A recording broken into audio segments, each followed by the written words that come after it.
Hey everybody, and welcome back to Pierce Gaming News. So everybody loves that DLC, right? Yeah, that's what I thought. So Take-Two, which is the owner of Rockstar, who makes the GTA series rather, they came out and said why milking gamers with DLC is dangerous.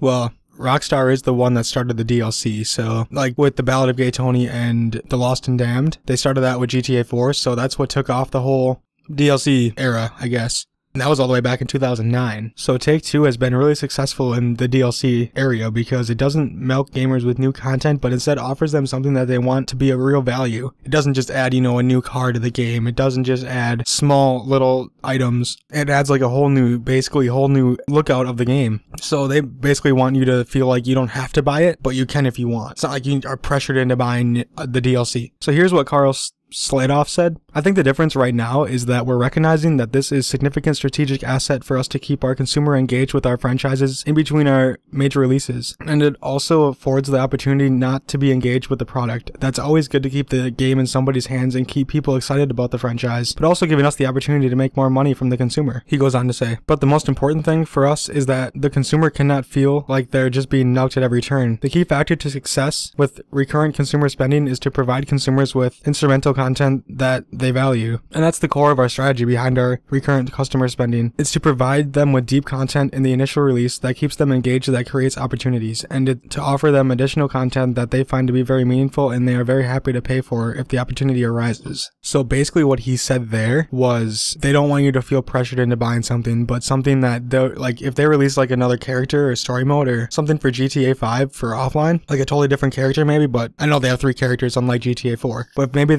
if they had like a different character with a whole new story mode, then people will be more than happy to buy it. If it adds more to the game, might as well. I mean, that's how I feel. I don't want it just to feel like it's going to be used up right away. But I gotta kind of give Rockstar some crap here. They did have some DLC for Max Payne 3, but that's just a minor setback, I guess. So hopefully they're not being too hypocritical here, but we'll have to see what they want to do in the future. I mean, with the whole free content for GTA 5 online, or GTA Online, I should say, with that, they're making money because they're giving it away for free, and that keeps people playing the game, which is always a good thing. And another thing is those shark cards, I think they're called, they're selling really well. That's why they can afford to do this DLC for free, which is always a good thing. I like free stuff, so anything free is nice. So I want to get into 2K a little bit because they're well known for the DLC. And even some companies like Ubisoft like have DLC out before the game's even released. It's like, why are you forcing us to buy this? Like the season pass, it's like, no, you don't really need that. Back to 2K.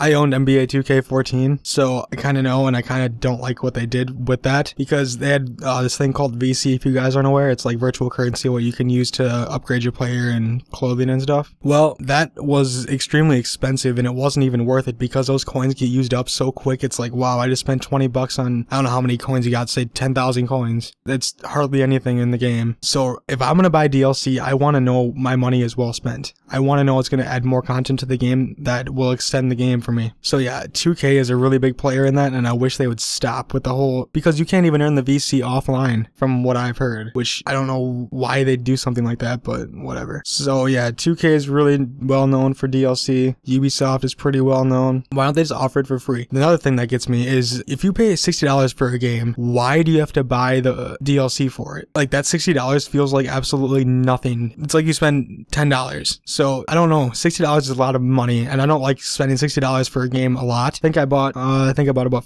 4 new games this year. That's way more than I ever bought before. I mean, I have MLB, and they don't really force DLC on you at all. I have FIFA, they don't really force it. I don't play Ultimate Team, so I don't really care about that. Some of the games I have, they don't really force it on you. Like, I'm surprised like Madden really doesn't. That's weird. Unless you play Ultimate Team, then it kind of does. That $60 for the game is like nothing to the companies at all. It's like, oh, wow, we can get more money. That's only going to hurt you in the future there, guys, because people are going to be like, why do I keep spending money on this game? Like, it sucks because Call of Duty players cannot. I shouldn't say all Call of Duty players, but the young kids, like high schoolers and like teenagers, they literally just buy any DLC that releases for it, and they buy the season passes. But guess what? There's a new game coming out next year, so there's more money for them right there for DLC. It's a never-ending cycle for Call of Duty. It's sad. It's really sad because like they spend upwards of like, I don't know, maybe $100 each game if they buy the regular game. If they buy the collector's edition, that's probably like well over $200 for everything. It's like, what is the use? You realize how much money you're putting into these games, but they don't, because they're like, oh, it's only $10. I can afford that. And then that adds up.